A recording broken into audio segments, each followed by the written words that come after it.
nyime jagoro maduong' mar UDA Cleophas Malala kwedo luoro mane nitie ni ywaruok madhi nyime e duond burano kowacho ni tim mar bayo wach e kind jotelo nyiso mana demokrasia nitie e duond bura mar UDA. Malala machieng' tich adek noseko kod moko kuom jotelo e ywaruok mamedo tedore e duond bura mar UDA. Sani koro ong'wenyo iwe kendo temo kelo kwe e duond burano. Ningependa kuhakikishia wanachama wa UDA kwanza UDA iko sawa kabisa. UDA iko imara, mnaona tunafanya uchaguzi wetu. On the executive side mnaona rais yeye ana concentrate, yeye haingilii masuala ya siasa. Yeye na naibu wake wanafanya kazi yake ambayo alikuwa ameambia Wakenya kwamba atatimiza kabla 2027.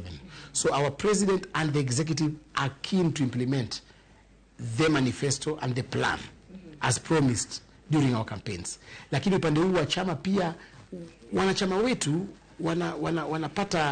wanapata motisha kwa kuona chama yao ina grow na kila mtu anataka kukua pale kwenye chama. Ndio unaona kidogo kuna mvutano, lakini ni swala ambalo sisi kama viongozi wa chama tumesema we are going to contain the fights so that moto isiwe mingi sana mpaka ivunje chama chetu.